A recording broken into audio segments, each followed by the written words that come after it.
ရှင်အာနန္ဒမထေရမြတ်ရဲ့အကြောင်းကိုစတင်ပြီးတော့နာယူမှတ်သားကြရအောင်ဗျာဦးဇင်းတို့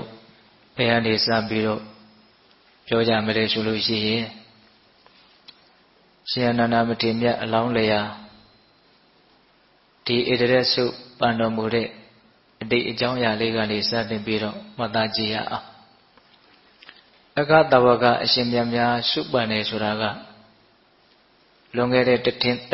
တင်ချေနဲ့ကဘာတသိန်းအခုမဟာတဝကတွေစုပန်နဲ့ပါရမီဖြည့်ရတဲ့ကာလကကဘာတသိန်းပေါ့ဘုဒ္ဓမုတ္တရမြတ်စွာဘုရားရဲ့ဓမ္တော်မှာကြီးပဲစုပန်ခဲ့ကြတာလွန်ခဲ့တဲ့ကဘာတသိန်းတက်မှာပွင့်တော်မူတဲ့မြတ်စွာဘုရားဘုဒ္ဓမုတ္တရမြတ်စွာဘုရားပေါ့မနေ့ကရှင်မကတ္တဗကိုရမြတ်ကြီးလည်းပဲဘုဒ္ဓမုတ္တရမြတ်စွာဘုရားရဲ့ဓမ္တော်မှာပဲစုပန်ခဲ့တာအခုလည်းပဲရှင်အာနန္ဒမထေရမြတ်ဟာလည်းပဲပထုမုတ္တရမြတ်စွာဘုရားရဲ့ထံတော်ဘာမှာပဲစုပန်ခဲ့တာအဲ့ဒီမှာနည်းနည်းလေးထူးဆန်းတာကဒီရှင်အာနန္ဒဖြစ်လာမဲ့ရှင်အာနန္ဒမထေရမြတ်ရဲ့အလောင်းလျာဟာအဲ့ဒီဘဝတုန်းကပထုမုတ္တရမြတ်စွာဘုရားရှင်ကိုရမြတ်ကြီးရဲ့အဖေတူအမေကွယ်ညီအကိုအရင်တော်တယ်အဲ့ဒီတုန်းကသူ့ရဲ့နာမည်ကသုမနာမင်းသားဘုဒ္ဓမုတ္တရမြတ်စွာဘုရားကရှင်မင်းရဲ့သားသူကလည်းပဲရှင်မင်းရဲ့သားအဲ့ဒီဘုဒ္ဓမုတ္တရမြတ်စွာဘုရားရဲ့အလုတ်အကျွေးယဟန်တော်ကဘယ်သူလဲဆိုတော့သူနဲ့တိုက်ဆိုင်တဲ့နာမည်တူးနေတဲ့သူမနာမထေပဲတဲ့အဲ့ဒါတခါမှာတော့အဲ့ဒီရှင်အနန္ဒရဲ့အလောင်းဖြစ်တဲ့သူမနာမင်းသားကစစ်ပွဲတစ်ပွဲကိုတိုက်တာအနိုင်ရလို့ဆိုပြီးတော့ဖာခမဲတော်ကလိုရာဆွေကိုတောင်းမှဆိုတော့နောင်တော်ကြီးဖြစ်တဲ့ဘုဒ္ဓမုတ္တရမြတ်စွာဘုရားကိုပြုစုလုပ်ကြွေးခွင့်ကိုသူကတောင်းတယ်ဒါဥစဉ်ကအတူချုပ်ပြီးတော့ပြောတာပါ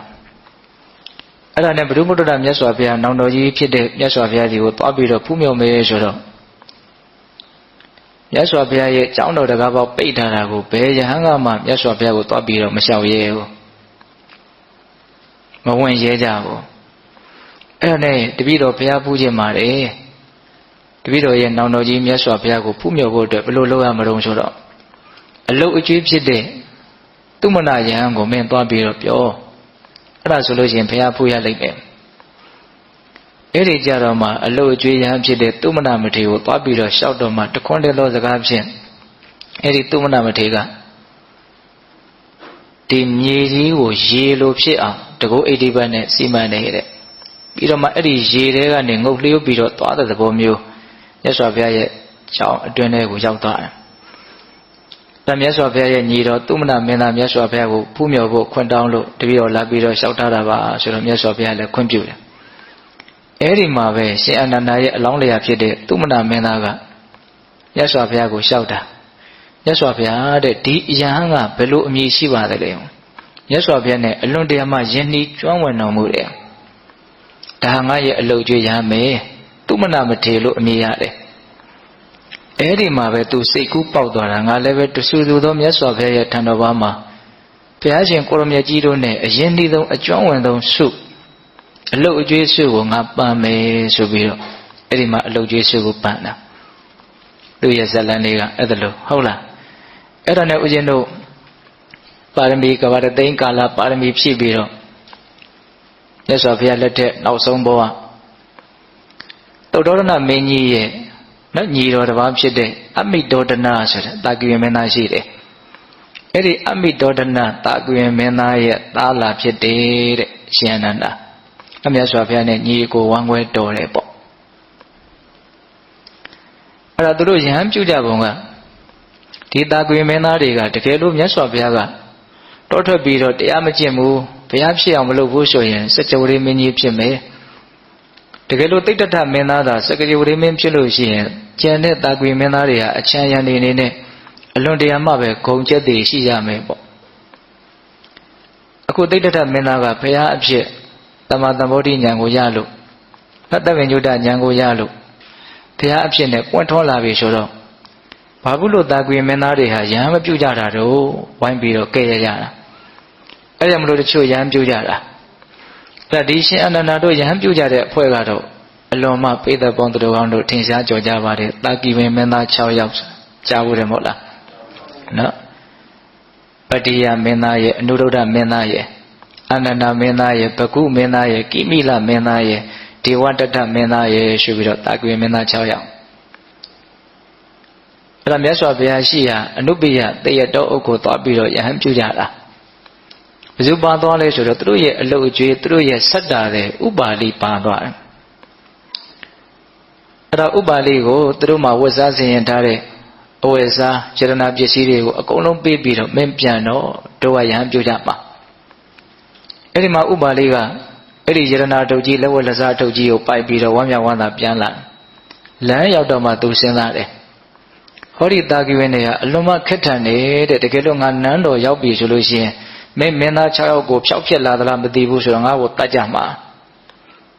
ဒီလောက်ကြီးမားတဲ့စီးစိမ်ရှိတဲ့ပုံကိုယ်တွေတောင်ယဟန်ပြုတ်နိုင်သေးတာငါလိုပုံကိုယ်ကဘာလို့မပြုတ်နိုင်ရမှာတော့ဆိုပြီးတော့အဲ့ဒီယရဏထုတ်ကြီးကိုအကုန်လုံးပစ္စည်းတွေကိုနော်ဖြန့်ကျဲထားခဲ့ပြီးတော့ကြိုက်တဲ့လူယူလို့စာရေးထားခဲ့ပြီးတော့သူကလည်းနောက်ကလိုက်သွားတာအဲ့ဒီမှာမင်းသား6ယောက်ကသူ့ဟာအပါခေါ်သွားတာပေါ့အဲ့ဒါမြတ်စွာဘုရားကြီးရောက်တဲ့အခါကျတော့အဲ့ဒီတာကိဝင်းမင်းသား6ယောက်ကမြတ်စွာဘုရားတဲ့တပည့်တော်တို့တာကိဝင်းတွေဟာအလွန်တရာမှမာနကြီးကြတယ်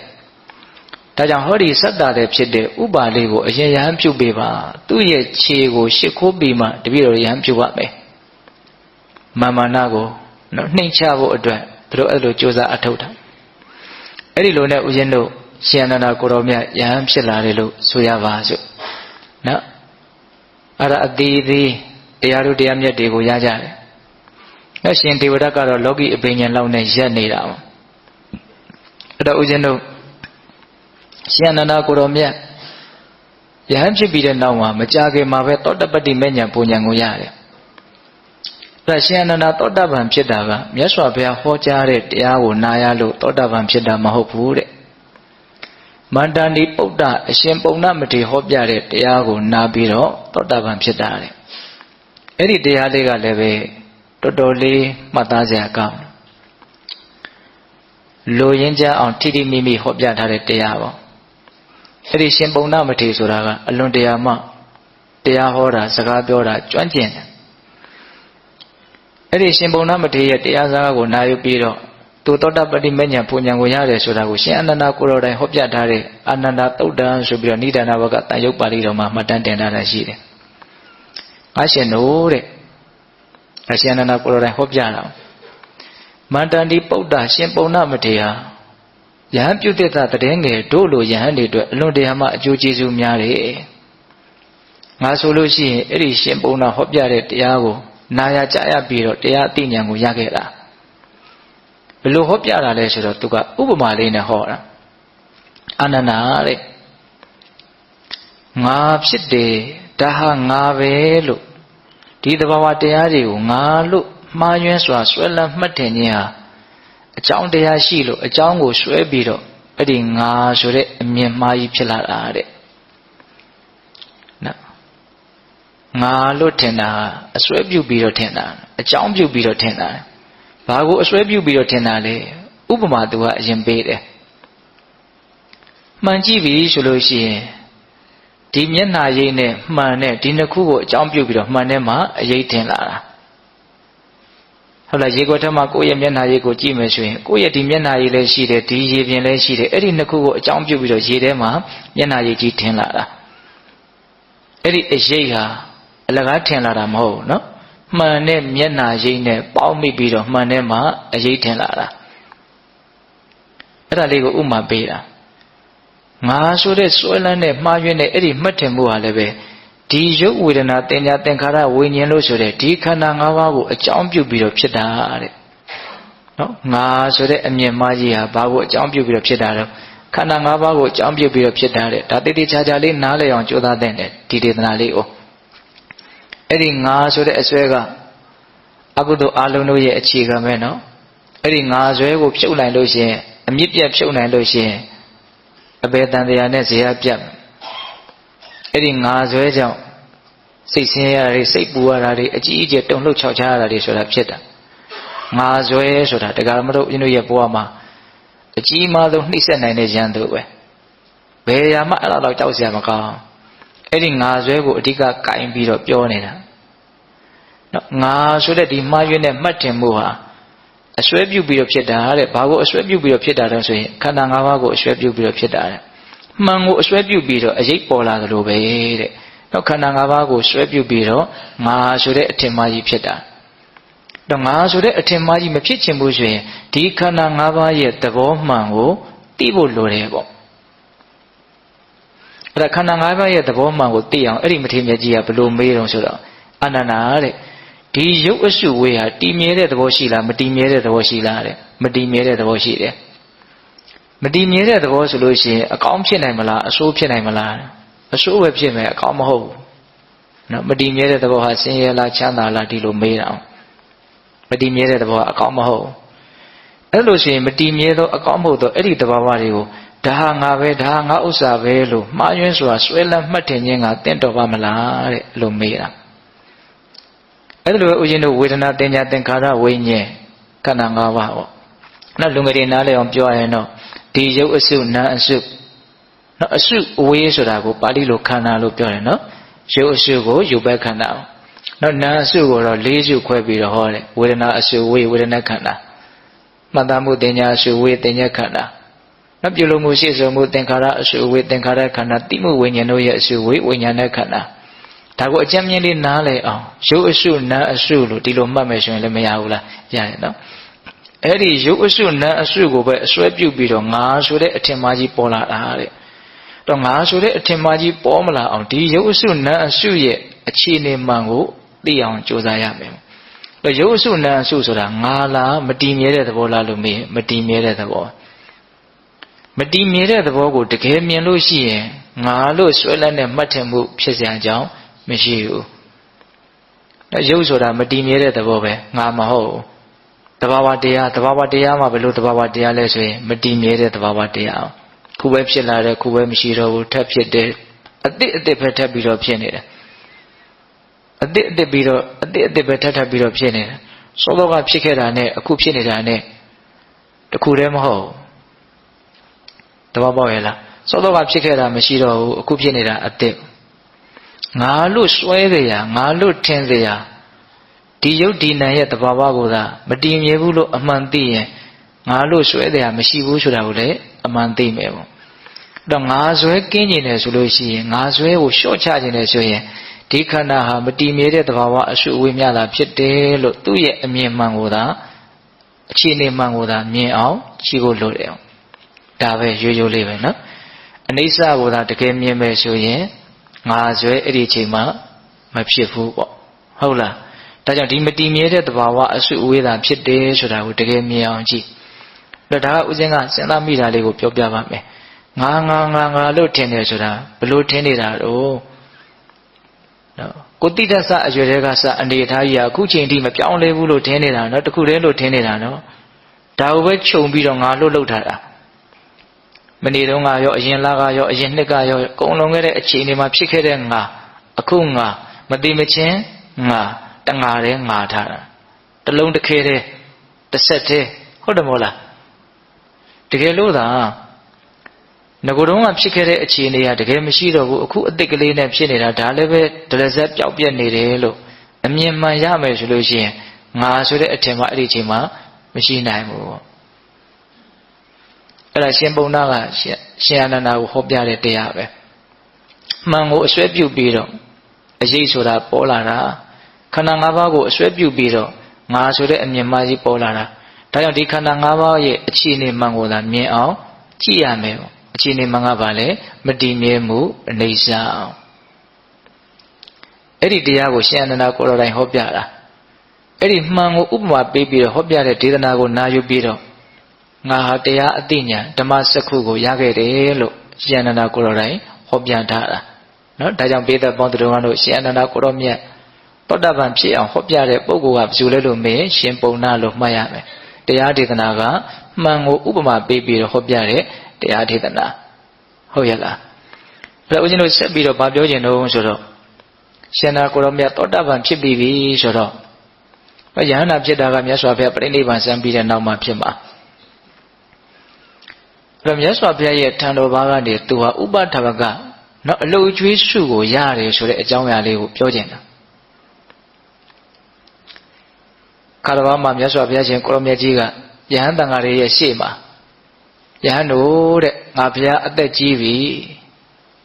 ီဒါကြောင့်မလို့အမြဲတမ်းအလုတ်အကျွေးယဟန်တစ်ပါးရှိမှတင့်တော်မယ်အဲ့ဒီချိန်မှာမြတ်စွာဘုရားတက်တော်55နှစ်ကျော်ပြီမြတ်စွာဘုရားရဲ့ဒီဝါတော်တွေကိုတတ်မှတ်တဲ့အခါမှာပထမဘောဓိဆိုတာကပထမဝါ20ပေါ့နော်အဲ့ဒီအတော်တွင်းမှာမြတ်စွာဘုရားကိုအတိအကျပြုစုတဲ့လှုပ်ကြွေးတဲ့ယဟန်ဆိုတာမရှိဘူးကြုံရယဟန်တွေကပြုစုတာအဲ့ဒီအနေအထားလေးကိုမြတ်စွာဘုရားမင်းရှိတာနော်နာဂသမလာဆိုတဲ့မထေရမြတ်စွာဘုရားကိုပြုစုဖို့တယ်သူနဲ့ခတ်မထေရလည်းပြုစုဖို့တယ်နာဂိတတို့စုံနာတို့နော်မေဂိယတို့မြတ်စွာဘုရားကိုပြုစုတဲ့ယဟန်တွေရှိတယ်ဒါပေမဲ့သိပြီးတော့အဆင်မပြေဘူးနာဂသမလာဆိုလို့ရှိရင်ဘယ်လောက်တောင်ဆိုးတုံးဆိုလို့ရှိရင်မြတ်စွာဘုရားရဲ့တပိဋ္ဌာန်ကိုယူပြီးတော့မြတ်စွာဘုရားနဲ့တော်လန့်ခီးကိုကြွကြတာအဲ့ဒါလမ်းနှစ်ခွလေးရှိနေတော့မြတ်စွာဘုရားဒီလမ်းကိုကြွမယ်ဆိုတော့သူကမြတ်စွာဘုရားကြွတဲ့လမ်းကိုမကြွချင်မြတ်စွာဘုရားတပည့်တော်ဒီလမ်းပဲသွားမယ်အသွားနဲ့ဒီလမ်းလျှောက်သွားရအောင်မရဘူးအဲ့ဒါဒီလမ်းပဲသွားမယ်ပေါ့ဒါမြတ်စွာဘုရားစကားကိုနားမထောင်အဲ့တော့ဘာလုပ်တော့ဆိုတော့မြတ်စွာဘုရားတပိဋ္ဌာန်ကိုမြေကြီးပေါ်ချမယ်လို့သူလုပ်တာမယူနိုင်တော့ရှင်ဘုရားတပိဋ္ဌာန်ရှင်ဘုရားကသူယူဆိုတဲ့သဘောမျိုးအလောက်ထိဆိုးတာပေါ့နော်အဲ့တော့မြတ်စွာဘုရားကိုင်းအဲ့လိုဆိုရင်ဟုတ်ပြီဆိုပြီးတော့တပိဋ္ဌာန်ကိုမြတ်စွာဘုရားကိုတော်တိုင်ယူပြီးတော့မြတ်စွာဘုရားအဲ့ဒီလမ်းကိုကြွတယ်အဲ့ဒီယဟန်ကသူသွားခြင်းနဲ့လမ်းပဲသွားတာအဲ့ဒါခဏနေတော့လူဆိုးတွေများတွေနဲ့တွေ့ရောအဲ့တော့သူ့ရဲ့တပိဋ္ဌာန်ကနေလူယူပြီးတော့တခါတည်းသူ့ရဲ့ခေါင်းကိုရိုက်ကြတာအဲ့ဒီမှာသွေးတွေဖြားဖြားကျပြီးတော့ကိုလိုယုံပြီးတော့ထွက်ပြေးလာတာမြတ်စွာဘုရားဒီပြန်ရောက်လာတယ်အဲ့မြတ်စွာဘုရားမင်းဘယ်နဲ့ဖြစ်တာတော့လူဆိုးတွေနဲ့တွေ့လို့ဗျာအေးငါကအဲ့ဒီအကြောင်းကိုမြင်လို့ဒီလမ်းကသွားရအောင်လို့ပြောတာမင်းကလက်မခံဘူးအဲ့ဒါမြတ်စွာဘုရားအဲ့ဒါကိုပြောပြတာယဟန်တို့တဲ့တချို့ယဟန်တွေကအဲ့လိုမျိုးတောင်လောက်ကြတာမေဂိယမထေရဆိုလို့ရှိရင်လည်းဦးဇင်းတို့ဆွမ်းခံသွားရင်းနဲ့နော်တရတော်အုပ်ကြီးတစ်ခုကိုတွေ့တော့အဲ့ဒီတဲ့ကိုဝင်ပြီးတော့သူကတရားအထုတ်ချင်တာအဲ့ဒါမြတ်စွာဘုရားကိုခွန်းတောင်းတော့မြတ်စွာဘုရားမသွားနဲ့မရဘူးသူကသွားခြင်းနဲ့မြတ်စွာဘုရားအကုန်လုံးကိစ္စပြီးသွားပြီတပည့်တော်ကဘာမှတည်သေးတာမဟုတ်ဘူးအဲ့လိုတောင်သူကအကြက်ကင်တာဒါကြောင့်တရားအထုတ်ခြင်းလို့သူသွားမယ်ဆိုတော့ကင်တရားအထုတ်ခြင်းလို့သွားတဲ့ဉာဏ်ကိုငါကဘယ်လိုလုပ်တားလို့ရမလဲသွားတာပဲတပိဋ္ဌာန်ကမြတ်စွာဘုရားဒီထားခဲ့ပြီးတော့အဲ့ဒါဟိုရောက်တဲ့ခါကျတော့တစ်ချိန်သောဘဝကသူကအဲ့ဒီထဲမှာရှင်မင်းဖြစ်ခဲ့ဘူးတာဆိုတော့အဲ့ဒီဓာတ်တွေရဲ့ရိုက်ခတ်မှုကိုခံရတယ်အဲ့ဒါကြောက်ပြပေါ်မှာထိုင်ရင်းနဲ့ကာမဝိတ္တဗျာပါဒဝိတ္တဝိဉ္ဒဝိတ္တဆိုတဲ့အတွေးစိုးအကြံစိုးတွေဖြစ်တယ်အလွန်အံ့ဩတယ်သူ့ကိုယ်သူဘယ်လို့မှတရားအထုတ်လို့မရအောင်အဲ့ဒါနဲ့မြတ်စွာဘုရားဒီပြန်ပြီးတော့ရောက်လာလို့မြတ်စွာဘုရားသူ့ကိုတရားဟောပြရတာရှိတယ်အဲ့ဒါတွေကိုမြတ်စွာဘုရားကထောက်ပြပြီးတော့ယဟန်တို့တဲ့အခုငါအသက်ကြီးလာပြီဒါကြောင့်ငါ့ကိုအမြဲတမ်းပြုစုမဲ့ယဟန်ဆိုတာလိုတယ်အဲ့ဒါကိုတင်တို့လှုပ်ကြလို့ပြောတော့ယဟန်တော်ရှင်မြတ်တွေကအလွန်ဓမ္မတံဝေကရတယ်တဲ့ဩမြတ်စွာဘုရားကိုအဲ့လိုလှုပ်ကြတာအဲ့ဒါနဲ့ရှင်သာရိပုတ္တရာကိုရမေကြီးကစပြီးတော့လျှောက်တယ်မြတ်စွာဘုရားတဲ့တပည့်တော်အရှင်ဘုရားကိုပြုစုလှုပ်ကြွေးပါရစေအမြဲတမ်းပြုစုလှုပ်ကြွေးပါမယ်ဒီတော့မြတ်စွာဘုရားကတားမြစ်တယ်လက်မခံဘူးတားမြစ်တာကိုချီးမြှောက်တဲ့စကားလေးနဲ့တားမြစ်တယ်တာရိပုတ္တရာတဲ့တရားငါ့ကိုအမြဲပြုစုဖို့မတင့်တော်ဘူးတဲ့ဘာလို့လဲဆိုတော့တရားတခြားသောနေရာတွေမှာသွားပြီးတော့နေရမယ်ပေါ့တင်နေတဲ့နေရာတရားဖြစ်မစိတ်တော့ဘူးတင်ဆုံးမတာငါဆုံးမတာနဲ့အတူတူပဲပေါ့ဒါကြောင့်မလို့တင်ကငါနာအမြဲနေလို့မဖြစ်ဘူးအဲ့လိုမင်းရှိတာဒါရှင်သာရိပုတ္တရာပြီးတော့ရှင်မမောက်ကလားတော့အလွန်ထင်ရှားကြော်ကြတယ်မထေရမြတ်ကြီးတွေအများကြီးတန်းစီပြီးတော့တပါးပြီးတပါးလျှောက်တယ်အကုန်လုံးလျှောက်ပြီးသွားတယ်မလျှောက်တာတပါးပဲကျန်တယ်အဲ့ဒီတပါးကဘယ်လိုလဲဆိုတော့ရှင်အနန္ဒာအဲ့ရဟန်းတော်တွေကရှင်အနန္ဒာကိုတိုက်တွန်းကြတယ်မြတ်စွာဘုရားနဲ့ညီအကိုဝမ်းကိုလည်းတော်တယ်မြတ်စွာဘုရားနဲ့လည်းအလွန်မှအကျွမ်းဝင်တယ်အဲ့လိုရှင်အနန္ဒာကိုဒီစုကိုယူပါဒီအလုပ်ကျွေးတာဝန်ကိုအသင်ယူပါလျှောက်ပါမြတ်စွာဘုရားကိုဆိုတော့တောင်းမှရတဲ့စုကဘာတန်ဖို့ရှိမလဲတဲ့အဲ့လိုပြောတာသူကဟုတ်လားငါ့ကိုမြတ်စွာဘုရားမမြင်ဘူးလို့မရှိပါဘူးတဲ့မြင်ပါတယ်တကယ်လို့သာငါ့ကိုအလုပ်အကျွေးပြုသိခြင်းနဲ့ဆိုရင်အာနန္ဒာအလုပ်ကျွေးပြုလို့ငါ့ကိုမြတ်စွာဘုရားပြောမှာပေါ့တဲ့အဲ့ဒါမြတ်စွာဘုရားရှင်နေပြောတာနော်ဟုတ်လားအဲ့လိုပြောတဲ့အခါကျတော့မြတ်စွာဘုရားကယဟန်တို့တဲ့အာနန္ဒာဟာသူများတောင်းပန်မှအဲ့ဒီရှုကိုယူမဲ့ပုဂ္ဂိုလ်မဟုတ်ဘူးသူတောင်းပန်လိမ့်မယ်တဲ့ဟောလမ်းကြောင်းလေးဖွင့်ပေးတာနော်သူတောင်းပန်လိမ့်မယ်အဲ့လိုပြောတော့မှရှင်အာနန္ဒာကမြတ်စွာဘုရားကိုအလုတ်အကျွေးရှုကိုယူတာ အဲ့လိုယူတဲ့အခါမှာဦးဇင်းတို့သာသနာမှာအလွန်ထင်ရှားကြော်ကြတဲ့စကားတစ်ခုရှိတယ်ပေလေးတန်ခံလေးပါတဲ့အဲ့ဒီရှုလေးပါကိုပေးမှသူအလိုကျွေးရာတို့ကိုယူရမယ်ပေလေးတန်ခံလေးပါတဲ့အဲ့ဒါလေးကလောကီလိုလည်းအလွန်မှတ်သားစရာကောင်းတယ်ပေလေးတန်ကဘာလဲဆိုတော့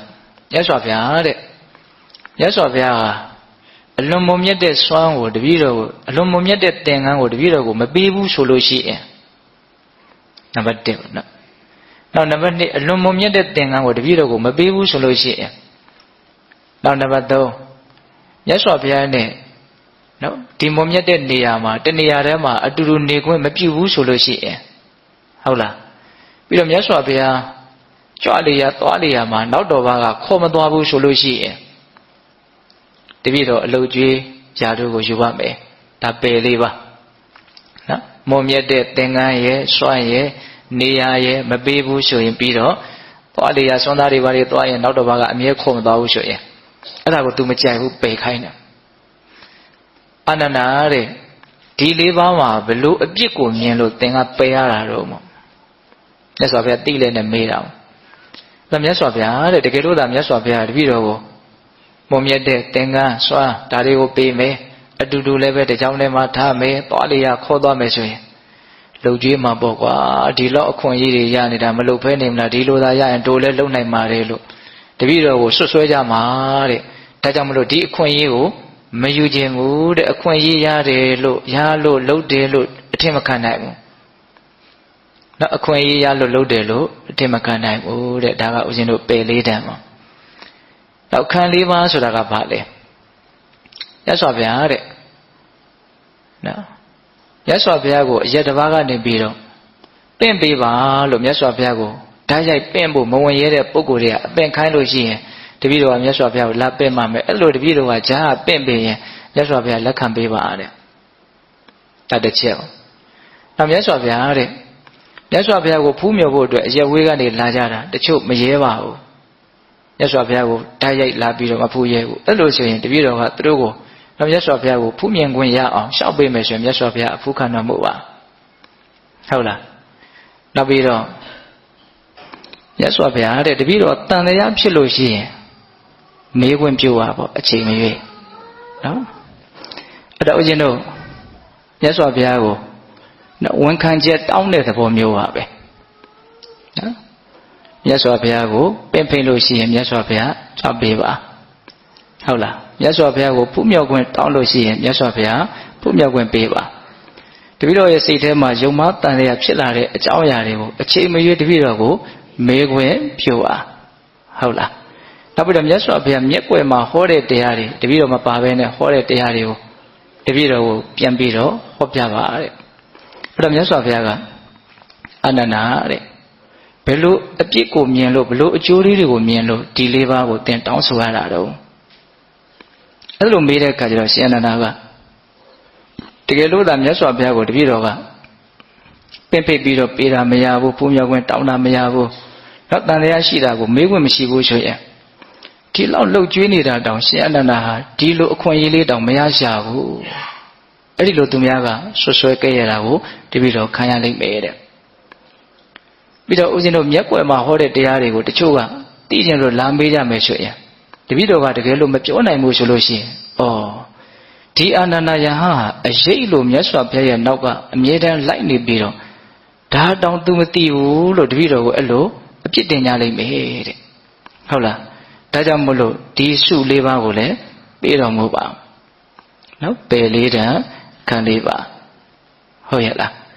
အဲ့ဒီလိုမျိုးစုတောင်းတော့မြတ်စွာဘုရားက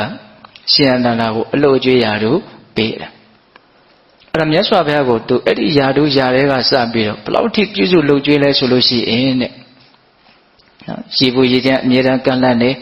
မြတ်စွာဘုရားကိုခြေစုပ်လက်နဲ့အမြဲတမ်းစုံနေပြီးတော့ပေးတယ်မြတ်စွာဘုရားရဲ့ကဏ္ဍကုရီကျောင်းတော်ကိုတညကိုမီးတိုင်ကင်ပြီးတော့6 ဘတ်လောက်တောင်ပတ်တယ်လို့ဆိုတယ်မြတ်စွာဘုရားကိုအန္တရာယ်ကင်းအောင်လို့ညဆိုရင်မအိပ်တာပဲများတယ်တဲ့တကယ်လို့မြတ်စွာဘုရားအလိုတော်ရှိလို့ခေါ်လိုက်လို့ရှိရင်နော်အရန်သင်းဖြစ်အောင်ဆိုပြီးတော့သူအမြဲတမ်းနုံနုံကြာကြာနေတယ်ဟုတ်ရဲ့လားအဲ့လောက်ထိမြတ်စွာဘုရားရဲ့ပုံမှာသူဟာပြုစုလုပ်ကြွေးတာပင်ကိုအဖြစ်လည်းပဲ ဒီရှင်အနန္ဒာကမြတ်စွာဘုရားကိုအလွန်မှလည်းပဲပြောရလို့ရှိရင်တန်ရောစဉ်အလွန်ကြီးတယ်ပေါ့မေတ္တာလည်းအလွန်ကြီးတယ်ဒါကြောင့်မို့လို့သူဣတတဲ့ဆုရတဲ့အခါမှာဆုက9ခုတောင်ရတာဣတတဲ့ကနော်ဣတတဲ့ဆု9ပါးကဘာတွေတုံးဆိုတော့နံပါတ်1ဘဟုတုတ္တနံဒီမြတ်စွာဘုရားဟောခဲ့တဲ့တရားတွေနဲ့ပတ်သက်ပြီးတော့ဘုသူတ္တများတဲ့နေရာမှာရှင်အနန္ဒာကိုမှီတဲ့တန်ခါတစ်ပါးမှမရှိဘူးတဲ့။နောက်နံပါတ်2တတိမန္တနာမြတ်စွာဘုရားဟောထားတဲ့ဒီတရားတွေကိုကြာမြင့်စွာအမှတ်ရနိုင်တဲ့တတိအားကောင်းတဲ့ဉာဏ်တွေမှာမြတ်စွာဘုရားလောက်ရှင်အနန္ဒာလောက်အားကောင်းတာမရှိဘူးတဲ့။နောက်ဂတိမန္တနာမြတ်စွာဘုရားရဲ့ဟောထားတဲ့ဒီတရားတွေစီစကလုံးတွေကိုရှင်အနန္ဒာလောက်အသေးစိတ်သိတဲ့နားလည်တဲ့ပုဂ္ဂိုလ်မရှိဘူးတဲ့နောက်ဒိဋ္ဌိမန္တနာဒီမြတ်စွာဘုရားဟောပြခဲ့တဲ့ဒီဒေသနာတွေနဲ့ပတ်သက်ပြီးတော့ဒီတရားတွေနဲ့ပတ်သက်ပြီးတော့ရှင်အနန္ဒာလောက်ကြိုးစားအထုတ်တဲ့ပုဂ္ဂိုလ်မရှိဘူးတဲ့လုံလဝရိယအလွန်ကြီးတယ်ပေါ့နော်ဒီဒေသနာတွေနဲ့ပတ်သက်ပြီးတော့ဟုတ်လားနောက်၅ခုမြောက်ကဘာပြောတော့ဆိုတော့ဥပဒါဘကမြတ်စွာဘုရားကိုပြုစုလုပ်ကြွေးတဲ့နေရာမှာရှင်အနန္ဒာလောက်ပြုစုလုပ်ကြွေးနိုင်တာမရှိဘူးဆိုတော့ဣတတဲ့၅တန်ရတယ်အဲ့ဒီတည်းမှာအရန်ထင်ရှားတာကတော့မြတ်စွာဘုရားကိုပြုစုလုပ်ကြွေးတဲ့အနေအထားပေါ့ဘာကြောင့်မြတ်စွာဘုရားကိုသူကဒီလောက်ကြီးပြုစုလုပ်ကြွေးတာတော့ဆိုတော့တန်တရားတစ်လျှောက်လုံးကျင်လေကျက်စားတဲ့နေရာမှာနီးနီးဆက်ဆက်ကျင်လေကျက်စားခဲ့မှုတွေအရန်များတဲ့အတွက်ကြောင့်မြတ်စွာဘုရားရဲ့ပုံမှာအလွန်တရာမှမေတ္တာဓာတ်အားကြီးတယ်ပေါ့ဘလောက်ထိမြတ်စွာဘုရားရဲ့ပုံမှာမေတ္တာဓာတ်အားကြီးလဲဆိုလို့ရှိရင်အသက်ဆွန့်သည့်အထိမြတ်စွာဘုရားရဲ့ပုံမှာမေတ္တာဓာတ်အားကြီးတယ်တဲ့နော်ရှင်အနန္ဒာကဒါကဦးဇင်းတို့ဘယ်မှာထင်ရှားလဲဆိုတော့နာလာဂိရိရှင်ရဲ့အကြောင်းပိဿတို့ကြားဥပါတယ်ဟုတ်လားရှင်ဒေဝရရဲ့လုံလပယောဂကြောင့်နော်အဇာတတမင်းကနာလာဂိရိရှင်လွတ်ပြီးတော့မြတ်စွာဘုရားကိုလှုပ်ကြံတာနော်ရှင်ဒေဝရကအဲ့ဒီမှာနာလာဂိရိရှင်ဟာအယက်မူးပြီးတော့တွေးသမျှလူအကုန်လုံးကိုရိုက်တတ်မယ်ဆိုတဲ့သဘောမျိုးလာတာမြို့ထဲမှာပဲ့မှတွေ့တာအဲ့ဒီအချိန်မှာဦးဇင်းတို့တန်ဃာတန်းကြီးရဲ့ရှေ့မှာမြတ်စွာဘုရားရှိတယ်အဲ့ဒါရှင်သာရိပုတ္တရာကြွလာပြီးတော့မြတ်စွာဘုရားနော်ဖခင်တို့မှာဖြစ်တဲ့ကိစ္စဟာသားကြီးတွေရဲ့ခေါင်းမှာတာဝန်ရှိပါတယ်ဒါကြောင့်ဒီကိစ္စကိုသူရှင်းပါမယ်နာလာဂရိရှင်ကိုသူရင်ဆိုင်ပါမယ်ဒီတော့မြတ်စွာဘုရားကသာရိပုတ္တရာတဲ့မြတ်စွာဘုရားတို့ရဲ့အစွမ်းကတစ်မျိုးတာဝကတို့ရဲ့အစွမ်းကတစ်မျိုးလို့အဲ့လိုပြောပြီးတော့မြတ်စွာဘုရားလက်မခံအဲ့လိုပဲရှင်မောက္ကလန်တို့တခြားတကူကြီးမားတဲ့ယဟန်တွေတောင်းပန်တယ်မရဘူးအဲ့ဒါရှင်အနန္ဒာကလည်းလာပြီးတော့တောင်းပန်တယ်မရဘူးအဲ့တော့ရှင်အနန္ဒာကတော့တောင်းပန်လို့မရတော့ဘာလို့တုံဆိုတော့မြတ်စွာဘုရားရဲ့ရှေ့ကနေပြီးတော့လာပြီးတော့ရက်နေတော့တာမဖယ်တော့ဘူးအဲ့တော့အာနန္ဒာသင်ဖယ်လို့မြတ်စွာဘုရားခိုင်းမဖယ်ဘူးအဲ့ဒါရှင်ကလည်းတဖြည်းဖြည်းနဲ့နေလာအာနန္ဒာဖယ်၃ချိန်တိုင်ပြောတယ်မရဘူးမြတ်စွာဘုရားတဲ့တပည့်တော်ကိုနင်းသက်ပြီးမှသာလည်းမြတ်စွာဘုရားနဲ့တွေ့ပါစီရောရှေ့ကနေအသေးခံတာပေါ့နော်ရှင်အနန္ဒာ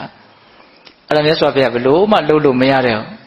တကိုးတော်နဲ့အဲ့ဒီရှင်အနန္ဒာကိုယူပြီးတော့တန်ခါကြားထဲမှာချထားလိုက်ရတယ်တဲ့မြတ်စွာဘုရားရဲ့ပုံမှာအဲ့ဒါလောက်မေတ္တာဓာတ်အားကြီးတာပေါ့အဲ့ဒီအကြောင်းအရာလေးကိုအကြောင်းပြီးတော့ဦးဇင်းတို့950ဇတ်တော်ထဲမှာသုလဟန္တဇတ်ဆိုတော့ဇတ်တော်တစ်ပုဒ်မြတ်စွာဘုရားဟောတာရှိတယ်နော်ဟင်္သာမင်းဇတ်ပေတရုကြားဖို့မှာပါနတ်မိဖုရားကြီးကဟင်္သာမင်းရဲ့တရားကိုနာရတယ်လို့အိမ်မက်မဲ့လို့ဟင်္သာကိုရကျင်တယ်ဆိုလို့ဘုရင်ကြီးကနတ်မုတ်ဆိုးကိုကြောက်ကွင်းထောင်ပြီးတော့ဖမ်းခိုင်းတာအဲ့ဒီမှာဦးဇင်းတို့ဘုရားလောင်းဟင်္သာကိုမိတာမိတဲ့အခါကျတော့သူ့မုခဆိုတဲ့စစ်သူကြီးဘုရားလောင်းရဲ့အချမ်းရအောင်အဲ့ဒီဟင်္သာကသူ့မမိပဲနဲ့အဲ့ဒီဘုရားလောင်းနာလာရက်ပြီးတော့နမိတ်ရွှေကောင်းပီတာစွာအဲ့ဒါမုတ်ဆိုးလာတဲ့ခါကျတော့ तू ကတိုင်ခံပြီးတော့အဲ့ဒါကိုဖြေရှင်းတယ်သူမမိပဲနဲ့ तू မပြန်ဘူးအဲ့တော့မုတ်ဆိုးကအရန်အံ့ဩတာတင်းနဲ့ဘာတော်လို့တော့ဒါတို့ရဲ့အရှင်အသက်ဆွန့်ပြီးတော့ तू ရှေ့ကနေမမရက်တာအောင်အဲ့ဒီသူမုခစစ်သူကြီးကအဲ့ဒါရှင်အနန္ဒာအလောင်းပဲအဲ့တော့နောက်တော့မုတ်ဆိုးကဒီသူမုခစစ်သူကြီးပြောတဲ့စကားကြောင့်အရန်နုညံ့ပြီးတော့သူတို့ကိုလွတ်မှာအဲ့ကြော်ခွင့်မိလို့ခြေတော့ကနော်အရေးတွေအကျော်တွေပြတ်နေတာကိုမုတ်ဆိုးကလည်းမေတ္တာအရန်ကြီးသွားတာပေါ့သူမုခရဲ့အပြောနဲ့ လူသားတွေတောင်မလုံနိုင်တဲ့ကိစ္စသေဘေးကိုမကြောက်ဘဲနဲ့ရှေ့ကနေမရက်တာဆိုအဲ့ဒါလက်နဲ့အဲ့ဒီဒဏ်ရာကိုဆုပ်တယ်အယိုးအကျော်ချင်းအသားချင်းပြန်ပြီးတော့ဆက်သွားတယ်လို့ဆိုတယ်အဲ့ဒါဦးဇင်းတို့သုလဟန္တဇတ်ကိုနောက်ရှင်အနန္ဒအသက်ဆွမ်းခြင်းကိုအကြောင်းပြုပြီးတော့မြတ်စွာဘုရားဟောပြတာနော်အဲ့ဒါမြတ်စွာဘုရားရဲ့ပုံမှာရှင်အနန္ဒဟာဘယ်လောက်ထိနော်မေတ္တာပေမတ္တအာကြည်တယ်လဲဆိုတာလေးကိုသက်သေပြတာပေါ့ဒါဆက်ပြီးတော့ရှင်အနန္ဒရဲ့အကြောင်းကိုဦးဇင်းတို့ဗာပြောရရှိတော့ဆိုတော့ဒီရှင်အနန္ဒဟာအလွန်တရာမှအံ့ဩစရာကောင်းတဲ့ဂုဏ်နဲ့ပြည့်စုံတယ်လို့မြတ်စွာဘုရားကိုယ်တော်တိုင်ကနော်အာနန္ဒဣစရိယသုတ်တံဆိုပြီးတော့အဲ့ဒီအကြောင်းအရာလေးကိုဟောတာရှိတယ်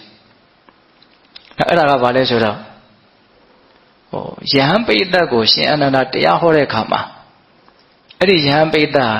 တရားနာခြင်းဖြင့်အားရတယ်ရောင်ရဲတယ်လို့မရှိဘူး။တော့ရှင်အနန္ဒကိုဖူးမြော်ရတယ်ဆိုရင်ဖူးမြော်ခြင်းဖြင့်အားရတယ်ရောင်ရဲတယ်ဆိုတာမရှိဘူး။နောက်စိတ်ထဲမှာအလွန်နှစ်သက်တယ်။နောက်တရားပြီးသွားပြီဆိုလို့ရှိရင်လည်းမရောင်ရဲမတင်းတိမ်ပဲနဲ့နာနဲ့ပြီးလိုက်ရတယ်ပေါ့။အယဟန်တွေရခံစားချက်။အဲ့လိုပဲယဟန်မှာပိဋကရှင်အနန္ဒကိုလာဖူးမြော်ရတယ်ဆိုရင်အားရရောင်ရဲတယ်ဆိုတာမရှိဘူး။တရားနာရတယ်ဆိုရင်လည်းအားရတယ်ရောင်ရဲတယ်မရှိဘူး။ပြီးလို့သာထသွားလိုက်ရတဲ့စိတ်ထဲမှာပြည့်ဝမှုမရှိဘူးဆက်ပြီးတော့တရားကိုနားနေခြင်းသေးတယ်ဖူးနေခြင်းသေးတယ်ကြည်နေခြင်းသေးတယ်ဒါရှင်အနန္ဒရဲ့အံ့ဩဖွယ်ရာနှမျိုးရှိသွားပြီနော်နောက်ဥပဒကနောက်တခါကြီးတွေလည်းပဲရှင်အနန္ဒရဲ့ပုံမှာအဲ့လိုမျိုးဖူးမျိုးလို့ဝရတယ်လို့မရှိဘူးတရားနာလို့ဝရတယ်လို့မရှိဘူးအဲ့လိုပဲဦးဇင်းတို့တက္ကမကြီးတွေလည်းပဲဒီတိုင်းပဲပိဋက၄ပါးပေါ့အဲ့ဒီပိဋက၄ပါးရဲ့ရှင်အနန္ဒရဲ့ပုံမှာနော်ကြည်ညိုမှုနော်တရားနာကြတဲ့နေရာမှာအမရနိုင်မှုအဲ့လိုမျိုးအနေအထားကိုမြတ်စွာဘုရားရှင်အနန္ဒရဲ့အံ့ဩဖွယ်ဆိုပြီးတော့ဟောပြတာအဲ့တော့မနေ့ကဘုရင်တို့စကားဆက်လေးထားခဲ့တာရှိတယ်နော်အဲ့ဒီရှင်အနန္ဒရဲ့ပုံမှာလူတွေရဲ့ချစ်ခင်မြတ်နိုးမှုဟာအလွန်အားကြီးကြတာနော်အထူးသဖြင့်ဘိက္ခုနီပိဋကတ်တွေထဲမှာတချို့ဘိက္ခုနီတွေဆိုရင်ဒီရှင်အနန္ဒကိုသိပြီးတော့အထိမခံနိုင်ကြအောင်ဟုတ်လားအဲ့ဒီတည်းမှာထူးထူးခြားခြားပေါ့လေအကြောင်းအရာလေးတစ်ခုဒါဘုရင်တို့တွေ့ရတယ်အင်္ဂုတ္တပါဠိတော်စတုကနိပတ်ထဲမှာဘိက္ခုနီတုတ်တံဆိုတော့အဲ့လိုလေးမှတ်တမ်းတင်ထားတယ်ဟောအကြောင်းအရာလေးကအရင်ကြီးဆန်းဆန်းကြဲကြဲတော့မဟုတ်ပါဘူးဒါပေမဲ့အဲ့ဒီအကြောင်းအရာကိုအကြောင်းပြုပြီးတော့ဟောတဲ့တရားလေးကမှတ်သားစရာအလွန်ကောင်းတယ်ဟုတ်လားအဲ့ဒါကဘာလဲဆိုတော့အခါတစ်ပါးမှာဘိက္ခုနီမတယောက်ကဒီရှင်အနန္ဒကိုတော်မြတ်ကိုသဘောကျနေတယ်လို့ဆိုကြပါနော်ဆွဲလန်းနေတာအဲ့ဒါနဲ့ဘာလုပ်လဲဆိုတော့တခါတယောက်ကိုသွားပြီးတော့ပင့်ခိုင်းတာသူ့နေရာကိုကြွဖို့သူနေမကောင်းလို့အမှန်ကနေကောင်းတယ်နေမကောင်းမှုလို့မရှိဘူးနော်နေကောင်းရဲ့နဲ့နေမကောင်းလို့ကြွပေးပါတဏှာသဖြင့်ကြွပေးပါသွားပင်တော့ရှင်အနန္ဒကအဟုတ်မှတ်ပြီးတော့သင်္ကန်းယုံပြီးတော့လိုက်လာတာဒါဒီရောက်တဲ့အခါကျတော့အဲ့ဒီဘိက္ခုနီမကညောင်ဆောင်ပေါ်မှာသင်္ကန်းကိုခေါင်းမိချုံပြီးတော့အိတ်နေတယ်တဲ့အဲ့တော့မြင်တဲ့အခါကျတော့ရှင်အနန္ဒကရိပ်မိတာရိပ်မိတဲ့အခါကျတော့သူ့ကိုဘာညာညာအပြစ်မတင်ပါဘူးတရားဟောတာအဲ့ဒီဟောတဲ့တရားလေးကတော်တော်မှတ်သားစရာကောင်းတယ်ဘာဟောတော့ဆိုတော့နှမတဲ့နော်နှမလို့ခေါ်ပြီးတော့တရားဟောတာနော်နှမတဲ့ဒီခန္ဓာကိုယ်ဟာအာဟာရကြောင့်ဖြစ်တာတဲ့ဒါပေမဲ့ဒီအာဟာရကိုပဲအကြောင်းပြုပြီးတော့ဒီအာဟာရကိုပယ်ရမယ်တဲ့ပြီးမှဥစဉ်နည်းနည်းလေးရှင်းပြမယ်နော်နှမတဲ့ဒီခန္ဓာကိုယ်ဆိုတာနော်လူချင်းမမောမှုဆိုတဲ့တဏှာကြောင့်ဖြစ်တာတဲ့အဲ့ဒီတဏှာကိုပဲအကြောင်းပြုပြီးတော့အဲ့ဒီတဏှာကိုပဲပယ်ရမယ်တဲ့တဏှာကိုအကြောင်းပြုပြီးတော့အဲ့ဒီတဏှာကိုပယ်ရမယ်တဲ့နှစ်ချက်ရှိသားနော်နောက်တစ်ချက်ကနှမတဲ့ဒီခန္ဓာဟာမာနကြောင့်ဖြစ်တာဒါပေမဲ့မာနကိုပဲအကြောင်းပြုပြီးတော့အဲ့ဒီမာနကိုပယ်ရမယ်တဲ့နှမတဲ့နောက်တစ်ချက်ထပ်ပြောတယ်ဒီခန္ဓာကိုယ်ဟာမေထုံကြောင့်ဖြစ်လာတာဒါပေမဲ့မေထုံကိုတော့အကြောင်းရင်းကိုသာတတ်ရမယ်လို့မြတ်စွာဘုရားဟောတယ်တဲ့၄ချက်ပြောတယ်နော်အဲ့ဒီနေရာမှာဒီခန္ဓာကိုယ်ဟာအာဟာရကြောင့်ဖြစ်တာအာဟာရကိုအမိပြုတ်ပြီးတော့အာဟာရကိုအကြောင်းပြုပြီးတော့အာဟာရကိုပယ်ရမယ်ဆိုတာဘာကိုပြောတာတော့နားလည်ဖို့တော့မလွယ်ဘူးပေါ့နော်ဒါသူရှင်းပြမှာပဲနားလည်ရအဲ့တော့ဦးဇင်းတို့အာဟာရကိုစားတဲ့နေရာမှာပေတတို့သိပါတယ်ဣတိစားဝဲအမေမေကိုမျိုးရမှန်ကြွလှပရည်စင်ပြဖြိုးခြင်းကမသုံးပါဘူး လေးပြတတ်ဆောင်ဤကိုအောင်သည်ရှိအောင်ဒီလေးအသက်မြရမမောပညာဘုရားသာသနာကျင့်တဲ့ဖျားကိုကျင့်မနိုင်စေဝေဒနာဟောင်းတဲ့မဖြစ်စေရရာပိုက်မြတ်လေခတ်သိမ်းဖြစ်တို့မဖြစ်လေအောင်ချမ်းမြေ့အောင်ဟုသုံးဆောင်မိရပါသည်ဒီအစာအာဟာရကိုစားတဲ့အခါမှာနော်မဲ့ညာဘုံညာနိဗ္ဗာန်ကိုမျက်မှောက်ပြုနိုင်ဖို့အတွက်အကျင့်မြတ်ကိုကျင့်သုံးဖို့အတွက်ဆိုတဲ့ရည်ရွယ်ချက်နဲ့စားပါတယ်လှလို့ပါလို့ဝါလို့ဖြိုးလို့စားတာမဟုတ်ပါဘူးဟုတ်လားအဲ့ဒီရည်ရွယ်ချက်နဲ့အစာအာဟာရကိုစားမယ်တော့ဒီအစာအာဟာရကိုစားမှလည်းပဲအကျင့်မြတ်ကကျင့်နိုင်ပါအဲ့တော့ပဂတိအာဟာရကိုစားသုံးပြီးတော့ရည်ရွယ်ချက်မှန်မှန်စားသုံးပြီးတော့အဲ့ဒီအာဟာရကိုစားသုံးခြင်းကိုအကြောင်းပြုပြီးတော့ဘယ်အာဟာရကိုပယ်မှာတုံးဆိုတော့မနောတင်စေတနာအာဟာရကိုပယ်ရမယ်တဲ့နော်မနောတင်စေတနာအာဟာရဆိုတာကဒီလူဖြစ်ဖို့အတွက်နော်အကြောင်းတရားတစ်ခုဖြစ်တဲ့ကုသိုလ်ကံကိုပြောတာဟုတ်လားနော်အာဟာရကနာအာဟာရက၃မျိုးတောင်ရှိတာနော်မနောတင်စေတနာအာဟာရရဲ့ဖတ်တာအာဟာရရဲ့ဝိညာဏအာဟာရရဲ့ဆိုတော့အာဟာရ၃မျိုးရှိတယ်နာအာဟာရ၃မျိုးရှိတယ်ရုပ်အာဟာရကတစ်မျိုးရုပ်အာဟာရကိုတော့ဘယ်လိုခေါ်တော့ကပလီကာရအာဟာရတော့ဒီကနာကိုရက်တည်နေတဲ့ဖြစ်ပေါ်နေတဲ့ဆက်ဖြစ်ပေါ်နေတဲ့ဆိုတော့ဒီရုပ်ဒီနာအာဟာရတွေကြောင့်ဖြစ်နေတာနာအာဟာရကိုလူတွေကကြာဘူးနာဝလည်းတိတ်ပြီးတော့ရှိအောင်လုပ်မထားဘူးနားလေအောင်လည်းတိတ်ပြီးတော့လုပ်ထားတာတော့မရှိဘူးဟုတ်လားတကယ်တမ်းကနာအာဟာရကြောင့်ဘဝတွေကဆက်ပြီးတော့ဖြစ်နေတာရုပ်အာဟာရကတော့သိရတာမြင်ရတာလွယ်တယ်ပေါ့ဟုတ်ရဲ့လားအဲ့တော့အာဟာရကိုအကြောင်းပြုပြီးတော့အာဟာရကိုပယ်ရမယ်ဆိုတာအဲ့ဒါကိုပြောတာတဲ့ပဂတိအာဟာရကိုရည်ရွယ်ချက်မှန်မှန်နဲ့စားသုံးပြီးတော့ဘဝတွေကိုထပ်ဖြစ်စေတဲ့မနောတင်စေတနာအာဟာရဆိုတာကြီးကိုပယ်ရမယ်လို့ပြောတာသဘောပေါက်လားဗျာသဘောပေါက်တယ်နော်ပဂတိအာဟာရကိုအမိပြုပြီးတော့စားသုံးပြီးတော့ရည်ရွယ်ချက်မှန်မှန်နဲ့စားသုံးပြီးတော့မနောတင်စေတနာအာဟာရဆိုတဲ့ဘဝတစ်ကိုတပံထပ်ပြီးတော့ဖြစ်စေတဲ့အဲ့ဒီနာအာဟာရကိုပယ်ရမယ်လို့ပြောတာဒါတစ်ချက်နောက်ဒီခန္ဓာကိုယ်ဆိုတာတဏှာကြောင့်ဖြစ်တာတဏှာကိုပဲအကြောင်းပြုတယ်အဲ့ဒီတဏှာကိုပယ်ရမယ်လို့တခါဟောတာရှိတယ်ဟုတ်လားအဲ့ဒါကဘာပြောတော့နောက်ဒီခန္ဓာကိုယ်ဟာတဏှာကြောင့်ဖြစ်တယ်ဆိုတော့ထင်ရှားတယ်နော်ဘဝအကြောင်းကိုမှန်မှန်ကန်ကန်မသိတဲ့အဝိဇ္ဇာကြောင့်လိုချင်မဲ့မောမှုတဏှာလောဘဆိုတာမဖြစ်ဘူးလားဖြစ်တယ်နော်အဲ့ဒီတဏှာလောဘကြောင့်ဘဝအသစ်တစ်ခုထပ်ပြီးတော့ရတယ်အဲ့မှာတဏှာကိုမှီပြီးတော့တဏှာကိုပယ်ရမယ်ဆိုတော့ဘာပြောတော့ဆိုတော့ဆိုရပါစို့တဲ့နော်ဘယ်ယံကတော့မှန်မှန်ကန်ကန်ကျင့်သုံးလို့အာသောကုန်ခါယန္တာဖြစ်သွားတဲ့လို့သတင်းကြတယ်အဲ့လိုဆိုလို့ရှိရင်ဩငါလည်းပဲအာသောကုန်ခါယန္တာဖြစ်ခြင်းလိုက်တာဟောယန္တာဖြစ်ခြင်းနဲ့နော်မဲ့ညံဖုန်ညံကိုရခြင်းနဲ့တဏှာလောဘရှိရနော်အဲ့ဒီတဏှာလောဘကိုအကြောင်းပြုပြီးတော့ခန္ဓာကိုဖြစ်စေတဲ့တဏှာကိုပယ်ရမယ်လို့ပြောတာတော့ဒီတဏှာရဲ့အကြောင်းကမဲ့ညံဖုန်ညံကိုရခြင်းတာတဏှာပဲဟုတ်လားနော်ဒါပေမဲ့အဲ့ဒီတဏှာကုသိုလ်လားအကုသိုလ်လားတဲ့အတ္တကရာထဲမှာဥထင်သေချာကြည့်တယ်အဲ့ဒါကုသိုလ်ဖြစ်တယ်တဲ့မိဝဲတဲ့လားမမိဝဲတဲ့လားဆိုအဲ့ဒါမိဝဲတဲ့နေတဲ့ဒါပေမဲ့ပယ်နိုင်အောင်တော့ကြိုးစားရမယ်နော်မိဝဲတဲ့တယ်ဆိုတာနဲ့ပယ်နိုင်အောင်ကြိုးစားမယ်ဆိုတော့သွားမရောနဲ့နော်ဟုတ်လားဒါမညံဘုံညာရတော့ရင်တော့ဒါပယ်ပြီးသားဖြစ်သွားမှာပေါ့ဟုတ်လားသို့တော်လည်းပဲမရသေးခင်မှာတော့ဒီရကျင်တဲ့စိတ်မုံမြတ်တာကိုရကျင်တဲ့စိတ်ကိုတော့အဖန်ဖန်မှီဝဲတဲ့အနေထားမရှိဘူးလားရှိရနော်ဒါကြောင့်ဒီနိဗ္ဗာန်ချမ်းသာကိုရကျင်တဲ့စိတ်ဟုတ်လားဒီရကျင်တဲ့စိတ်ကဘာလဲလောဘပဲနော်သူလဲဒါပေမဲ့အဲ့ဒီလောဘကဘာလောဘလဲဆိုမုံမြတ်တဲ့လောဘမှီဝဲတဲ့လောဘနော်ဦးဇင်ခန့်ငယ်ငယ်တုန်းကတက္ကကြီးတယောက်ကိုအသက်ကြီးလာတော့တက္ကကြီး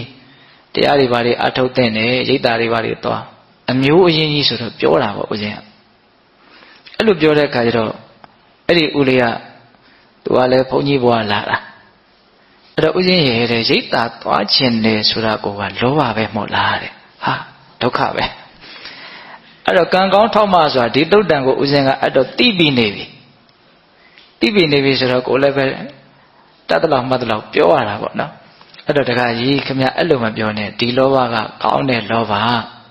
ဒီပြင်လောဘနဲ့ရောမချနဲ့တော့ခင်ဗျဒါလောဘပဲဆိုတော့မသွားတော့ဒီမှာလောဘမရှိပဲနေမှာလားလို့ဒီပြင်တွေကလောဘတွေမဖြစ်ပဲနေမလားဘယ်နေမလို့ဟုတ်လားဒါတချို့အဲ့လိုပြောကြတာရှိတယ်နော်ဒီအလုပ်လုပ်ချင်နေတယ်ကွာလုပ်ချင်နေတယ်ဆိုတာကွာဆိုမဟုတ်ပါဘူးသူတို့အဲ့ဒါပါတော့မလုပ်ချင်တာနဲ့အဲ့ဒါကိုနော်စိုးတယ်ဆိုတဲ့အနေအထားမျိုးပြောတာနော်တကယ်ကအဲ့ဒါပါလဲမစိုးဘူးနော်အဲ့ဒီလောဘက မိဝဲတဲ့နဲ့လောဘဟုတ်လားဒါတွေကြည်ကြည်ပြတ်ပြတ်နားလည်ဖို့လိုတယ်နော်ဒါရှင်အနန္ဒာဟောပြထားတာအနုမသားစရာကောင်းပါတဏှာကိုအကြောင်းပြုပြီးတော့တဏှာကိုပယ်ရမယ်ပါဒနာကိုအကြောင်းပြုမဉ္ဇဉ်ဘုံဉ္ဇဉ်နိဗ္ဗာန်ကိုရခြင်းတဲ့တဏှာအဲ့ဒါကိုအကြောင်းပြုပြီးတော့နော်ဘောခန္ဓာကိုဖြစ်စေတတ်တဲ့တဏှာကိုပယ်ရမယ်တဲ့အာဟာရကိုအကြောင်းပြုပြီးတော့အာဟာရကိုပယ်ရမယ်တဏှာကိုအကြောင်းပြုပြီးတော့တဏှာကိုပယ်ရမယ်အချက်ရှိသွားပြီနော်နောက်သုံးခုမြောက်ကပါတယ်တော့မာနကိုအကြောင်းပြုပြီးတော့မာနကိုပယ်ရမယ်အကြောင်းပြုမဲ့မာနကဘာလဲဆိုတော့နော်ဘယ်လိုတော့ယန္တာဖြစ်သွားတဲ့ကျင့်ကြံကြုတ်ကိုအထုတ်လို့အဲ့ဒါကိုကြားတဲ့အခါမှာဩသူတို့တောင်ဖြစ်သေးတာငါဘာလို့မဖြစ်ရမှာတော့ဟောဘုရားသားတော်ချင်းချင်းသူလည်းပဲဘုရားသားတော်ဖြစ်တယ်ငါလည်းပဲဘုရားသားတော်ပဲဘာလို့မဖြစ်ရမှာတော့တကယ်စင်တဲ့အဲ့ဒါဟာဘာလဲမာမာနပဲသို့တော်လည်းပဲအဲ့ဒီမာမာနဟာလည်းဘာလဲကုသိုလ်လားအကုသိုလ်လားမေကုသိုလ်ပါတဲ့ဟုတ်လားမိဝဲတဲ့မာမာနလားမမှုဝဲတဲ့မာမာနလားဆိုမိဝဲတဲ့တဲ့နော်ဒါကြောင့်အဲ့ဒီမာနကိုအကြောင်းပြုပြီးတော့တရားဘာဝနာကျင့်သုံးမယ်ဆိုလို့ရှိရင်ဘောခန္ဓာကိုရစေတတ်တဲ့မာမာနတွေဘာဖြစ်သွားအောင်တော့ချုပ်ငိမ့်သွားနိုင်တယ်ပေါ့ဒါကြောင့်မာနကိုအမိပြုပြီးတော့မာနကိုဖယ်ရမယ်ဆိုတာအဲ့ဒါကိုပြောတာတဲ့ဟုတ်ရဲ့လားအေးနောက်ဆုံးအကြောင်းအရာကဘာတော့ဒီခန္ဓာကိုယ်ဟာမေထုံကြောင့်ဖြစ်လာတယ်သို့တော့ဒီမေထုံကိုကြတော့အကြောင်းရင်းကိုတတ်ရမယ်လို့မြတ်စွာဘုရားဟောတယ်တဲ့ဆိုလိုတာကမေထုံကိုအကြောင်းပြုပြီးတော့မေထုံကိုတတ်လို့မရဘူးဆိုတာကိုပြောတာသဘောပေါက်ရဲ့လားအဲ့ဒါလိုလေပြောလိုက်ရောအဲ့ဒီဘိက္ခုနီမကကောင်းကြီးုံဖွင့်ပြီးတော့ထပြီးတော့တခါတည်းတောင်းမှန်းတယ်သူလည်းပဲသဘောပေါက်သွားတယ်နော်အဲ့ဒီနှစ်သက်မြတ်လို့တဲ့စိတ်လည်းပဲမကောင်းတဲ့စိတ်တွေလည်းပျောက်သွားတော့အဲ့ရှင်ဘုရားတပည့်တော်မိုက်တိအလျောက်တွေ့တိအလျောက်နော်အရှင်ဘုရားကိုတပည့်တော်တို့အပြစ်မှားမိပါတယ်ပေါ့ဒါကြောင့်အပြစ်ကိုသိခံတော်မူပါအရှင်အနန္ဒာကလည်းပဲသိခံတယ်ဆိုတဲ့အကြောင်းအမိန့်ရှိပြီးတော့ပြန်ကြွသွားတယ်အဲ့ဒီအကြောင်းလေးထူးထူးခြားခြားမှတ်တမ်းတင်ထားတာရှိတယ်နော်ဒါကရှင်အနန္ဒာရဲ့နော်အကြောင်းအရာလေးတွေကိုပုံပုံပြောဖို့မှတ်ထားတာအဲ့ဒါလိုနဲ့ဥရှင်တို့နောက်ပြောခြင်းတဲ့အကြောင်းအရာလေးတွေကပါလဲဆိုတော့မြတ်စွာဘုရားပြိဋိဘံသံဃာနီးအနေထားလေးမှာရှင်အနန္ဒာရဲ့အခြေအနေပေါ့နော်အဲ့ဒါမြတ်စွာဘုရာ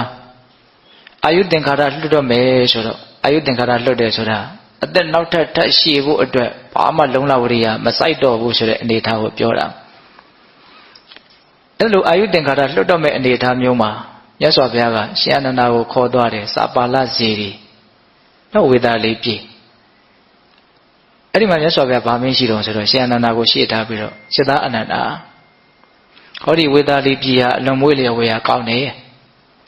သန္နဝိရိယစိတ်တဝိမာန်တလို့ဆိုတဲ့ဣတိဘတ်၄ပါးကိုစုံငန်းတန်ရောက်ပွားများထားတဲ့ပုဂ္ဂိုလ်တယောက်ဟာအလိုရှိလို့နေခြင်းတယ်ဆိုရင်အာယုကပတ်လုံးနေနိုင်တယ်အာယုကပတ်ထက်ကျော်လွန်ပြီးတော့လည်းပဲနေနိုင်တယ်လို့မြတ်စွာဘုရားအမိန့်ရှိတာအဓိပ္ပာယ်ကဘာပြောတာတော့နော်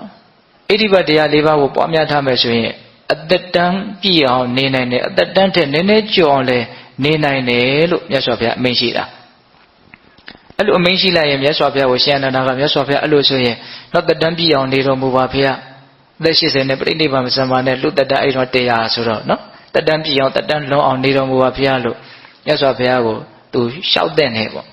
ပေမဲ့မြတ်စွာဘုရားကိုသူအဲ့ဒါကိုမလျှောက်နိုင်ဘူးဟိုအရေးနိမိတ်ပြနေတယ်မြတ်စွာဘုရားကိုမြတ်စွာဘုရားကအဲ့ဒီအချိန်မှာ तू မလျှောက်နိုင်ဘူးဆိုတာလည်းမြတ်စွာဘုရားသိတယ်ဘာလို့မလျှောက်နိုင်တာတော့ဆိုတော့မာနကနှောင့်ယှက်တာလို့တဲ့မာနကဘယ်လိုနှောင့်ယှက်တာတော့မာနကကြောက်မဲ့ဖွယ်ရာအစင်းကိုပြပြီးတော့နှောင့်ယှက်တ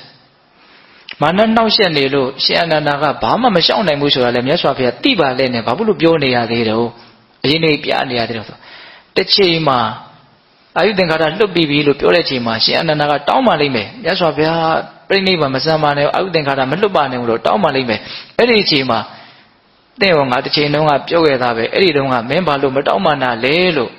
့မြတ်စွာဘုရားသူ့ကိုပြန်ပြောဖို့စကားရဖို့အတွက်အဲ့ဒီချိန်မှာသူ့တောကတွေအများကြီးမဖြစ်ဖို့အတွက်သူ့ကိုကြိုးပြီးတော့အခုမာနနှောက်ယှက်မှန်သိရတဲ့မြတ်စွာဘုရားကသူ့ကိုအရင်နမိတ်ပြတာနော်မာနကနောက်ကိုရဘုရားရဲ့မြတ်စွာဘုရားရဲ့နောက်ကနေရှင်အနန္ဒာကိုကြောက်မို့ဘုရားအစဉ်ကိုပြပြီးတော့နှောင့်ယှက်တယ်လို့အဲ့ဒါကိုကြည့်ပြီးတော့ရှင်အနန္ဒာကမြတ်စွာဘုရားဘာလို့ပြောနေမှမသိဒီနေ့မှာဦးဇင်းတို့မဟာဘုန်းနဲ့ကျမ်းထဲမှာရှင်းပြထားတာလေးရှိတယ်အဲ့ဒါကဘာလဲဆိုတော့မာနဟာဝိပ္ပန္နတတရားတွေအလုံးကင်းကွာနေကြတဲ့ယဟန္တာရှင်မြတ်တွေကိုတော့သူတို့မနှောက်ယှက်နိုင်ဘူးတဲ့နော် ဝိပ္ပန္နတတရားဆိုတာဘာဖောက်ပြန်မှားယွင်းတာဖောက်ပြန်တတ်ဝိပ္ပန္နတတရား12ပါးရှိတယ်ဆိုတာပေတရုသိပါတယ်ဟုတ်လားတင်ညာဝိပ္ပန္နတအမှတ်မှားခြင်းစိတ်တဝိပ္ပန္နတအတိမှားခြင်းဒိဋ္ဌိဝိပ္ပန္နတအယူမှားခြင်းဟုတ်လားအဲ့ဒါကဘယ်နေရာမှာမှားတာတုံးဆိုတော့မမြဲတာကိုမြဲတယ်လို့မှားတယ်နှိစ္စကိုနှိစ္စဆင်းရဲတာကိုချမ်းသာတယ်လို့မှားတယ်ဒုက္ခကိုဒုက္ခနော်အနှစ်သာရမရှိတာကိုအနှစ်သာရရှိတယ်လို့မှားတယ်အနတ္တကိုအတ္တအတုပကိုတုပလို့မှားတယ်မတင့်တယ်တာကိုတင့်တယ်တယ်ဆိုပြီးတော့မှားတဲ့အချင်းရာက၄မျိုးဟုတ်လား3နဲ့4နဲ့မြောက်လိုက်တော့12ပါးဖြစ်တယ်ပေါ့နော်ဝိပ္ပန္နတတရား12ပါးအဲ့ဒါရှင်အနန္ဒာကအဲ့ဒီအချိန်မှာသောတာပန်ပဲဖြစ်သေးတာဆိုတော့ဝိပ္ပန္နတတရားတွေကအကုန်မပယ်ရသေးဘူးတဲ့နောက်သောတာပန်မှာဝိပ္ပန္နတတရား၄ပါးကျန်နေသေးတယ်10ပါးပဲပယ်ရသေးတယ်ဘယ်ဝိပ္ပန္နတတရားတွေကျန်နေတုံးဆိုတော့နော်ဒုက္ခကိုဒုက္ခလို့တင်ညာဝိပ္ပန္နတစိတ်တဝိပ္ပန္နတအမှတ်မှားတာအတိမှားတာအဲ့ဒီနှစ်ခုကျန်တယ်နော်ဒိဋ္ဌိဝိပ္ပန္နတကတော့ဘာမှမကျန်ဘူးနော်အယူကတော့ तू ကမမှားဘူးမမြဲတာကိုမြဲတယ်လို့အဲ့ဒါကတော့အယူလည်းမမှားဘူးအမှတ်လည်းမမှားဘူးအတိလည်းမမှားဘူးနည်းနည်းမြင်နေမျက်စိလည်းနော်တေချာနာတာဟုတ်လားအခုမှားဖို့ကြံနေတာပါလေနော်ဆင်းရဲတာကိုချမ်းသာတယ်လို့နော်တင်ညာနဲ့အမှတ်မှားတာရှိတယ်စိတ်နဲ့အတိမှားတာရှိတယ်ဒါပေမဲ့ဒိဋ္ဌိနဲ့အယူမှားတာတော့မရှိဘူးဟုတ်လားနောက်ပြီးတော့ဗာလေနော်မတင့်တယ်တာကိုတင့်တယ်တယ်လို့တင်ညာနဲ့အမှတ်မှားတာရှိတယ်စိတ်နဲ့အတိမှားတာရှိတယ်ဒါကြောင့်မလို့သောတာပန်နဲ့အိမ်အောင်ပြုသေးတယ်ဆိုတာအဲ့ဒါပဲဟုတ်လားမတင့်တယ်တာကိုတင့်တယ်တယ်မလှတာကိုလှတယ်လို့သူတို့ထင်နေတာရှိတယ်နော်အယူမှားတာတော့မရှိဘူးနော်ဒီနေ့မှာအယူရဲ့အတိရဲ့အမှတ်ရဲ့ဒါကိုလည်းကွဲပြားဖို့လိုသေးတယ်ဟုတ်လားအဲ့တော့သူကဘယ်နှပါးကျန်နေတော့ဆိုတော့၄ပါးကျန်နေတယ်နော်ဆင်းရဲတာကိုချမ်းသာတယ်လို့ထင်နေတဲ့အထင်ရဲ့တိနေတဲ့အတိရဲ့အတင်ညာဥပ္ပန္နတသိတဥပ္ပန္နတမတင့်နေတာကိုတင့်နေတယ်လို့ထင်နေတဲ့တင်ညာဥပ္ပန္နတရဲ့တိနေအတိမှားနေတဲ့စိတဥပ္ပန္နတဒါကျန်နေတယ်ကျန်တာတွေကအကုန်လုံးပယ်ပြီးသားရှင်းမျိုးပယ်ပြီးသားအဲ့ဒါအိမ်ကျမ်းမှာကိုယ့်အကိုစနစ်တကျချပြီးတော့တွက်ကြည့်ပေါ့နော်ပြောရင်စကားတွေကအများများနေမှာဆိုလို့အဲ့တော့သူကဘာတော့ဆိုတော့မတင့်နေတာကိုတင့်တယ်တယ်လို့နော်သူ့မှာအမှတ်မှားနိုင်နေတယ်အတိမှားနိုင်နေတယ်အဲ့တော့ဟိုကြောက်မဲ့ဖို့ရအာယုံပြတဲ့ခါကျတော့ဒါကြောက်စရာကြီးလို့သူထင်နေသေးတယ်ပေါ့ဟုတ်တယ်မဟုတ်လားအဲ့တော့ကြောက်စရာကြီးလို့ထင်နေတယ်တော့အဲ့ဒီအချိန်မှာဘာဖြစ်သွားတော့သူ့စိတ်တွေကရောထွေးသွားတယ်တမ္မာဖြစ်ဆိုလို့ရှိရင်တဲ့မာနကကြောက်စရာအာယုံအံ့ဩစရာကောင်းတဲ့အာယုံကိုပြလို့ဒီလူကကြည်ရင်းနဲ့ပါဇက်ကလေးဟာသွားတယ်ဆိုလို့ရှိရင်တဲ့အဲ့ဒီဟာသွားတဲ့ပါဇက်ကနေရောအလွန်သေးငယ်ပျော်ပြောင်းတဲ့မမြင်နိုင်တော့အောင်သေးငယ်ပျော်ပြောင်းတဲ့လက်နဲ့နှိုက်ပြီးတော့နှလုံးသားကိုဆုပ်ထားတာတဲ့မာနကဟိုကြောက်လို့ရှိရင်ပါဇက်ကြီးဟာနေလို့ရှိရင်အဲ့ဒါမာနကလက်နဲ့နှိုက်တတ်တယ်ဆိုတာဘုန်းကြီးတွေငယ်ငယ်တုန်းကဦးဇင်းတို့ဆရာတွေတော့ရေတွေကပြောတာရှိတယ်အခုရှင်အနန္ဒာကပါဇက်ဟာပြီးတော့ကြည်တယ်ဒါပေမဲ့ရှင်အနန္ဒာကိုတော့အဲ့လိုလက်နဲ့နှိုက်ပြီးတော့နှလုံးကိုဆုပ်တဲ့အနေအထားမျိုးထီရအောင်မာနကမနှိမ့်ဆက်နိုင်ဘူးတဲ့ကြောက်ပြီးတော့ကြောက်စရာအာယုံကိုအံ့ဩပြီးတော့ကြည်နေလို့ကိုပဲဘာဖြစ်နေတော့လက်စွာဘုရားဘာပြောသွားလို့ပြောသွားမှာမသိလိုက်ဘူးဟုတ်လားအဲ့လိုနဲ့ဦးဇင်းတို့လက်စွာဘုရားအာယုသင်္ခါရလှုပ်ပြီးတော့မြေကြီးတွေဘာတွေအကြီးအကျယ်တုံလှုပ်အဲ့ဒီကြတော့မှရှင်အနန္ဒာကမြတ်စွာဘုရားကိုလျှောက်တာမြတ်စွာဘုရားလည်းသူ့ကိုအာယုသင်္ခါရလှုပ်ပြီးပြီလို့အမိန့်ရှိတော့တောင်းမှန်တော့တာသူကတော့မြတ်စွာဘုရားက၃ချိန်တောင်းမှလည်းမရအောင်တော့၃ချိန်တိုင်အောင်တောင်းမှတော့အနန္ဒာငါရဲ့တပ်ပညုတ္တဉာဏ်ကိုယုံကြည်တယ်မို့လားလို့မေးတော့တာမြတ်စွာဘုရားကယုံကြည်ရတဲ့ဘာလို့၃ချိန်တိုင်တက်ပြီးတော့ရှောင်းနေတော့အဲ့ရှင်အနန္ဒာဝမ်းနေနေပြီးတော့မြတ်စွာဘုရားတည်တော်မူပါမြတ်စွာဘုရားပြိဋိဘံစံတော်မှာသူအရန်စိုးရင်တော့အဲ့ဒါနဲ့တင့်ကိုငါပြောခဲ့ပြီပဲတဲ့အချိန်မုံများစွာပြောခဲ့တယ်နော်တကောဣတိဘတ်ကိုပြည့်စုံအောင်ပွားများထားလို့ရှိရင်ဣတိဘတ်တရား၄ပါးပွားများထားလို့ရှိရင်အာယုကပတ်လုံးအာယုကတဲ့ကြောလုံးပြီးတော့လည်းနေနိုင်တယ်လို့ငါတင့်ကိုအရင်မိတ်တွေချိန်မှများစွာပြခဲ့တယ်တင့်တခါမှငါကိုအာယုကပတ်လုံးတည်တော်မူပါလို့ထလျှောက်တာတခါမရှိဘူးတဲ့ဟောအဲ့လိုပြောတော့သူနည်းနည်းတော့ဘာဖြစ်တော့တောကတက်တာတော့အဲ့လိုတောကတက်တာဖို့တော့မြတ်စွာဘုရားကပြောပေးနေတာသူ့ကိုဟုတ်လားအဲ့ဒါရှင်အနန္ဒာရဲ့အနေအထားပဲအဲ့ဒီမှာပြိဋိဘံစံဃာနေ့မှာရှင်အနန္ဒာမြတ်စွာဘုရားကိုအများကြီးလျှောက်ပါတယ်နောက်မာတုကမတွေနဲ့တွေ့ရင်ဘလို့ဆက်ဆံမလဲဆိုတာတွေလျှောက်တာရှိတယ်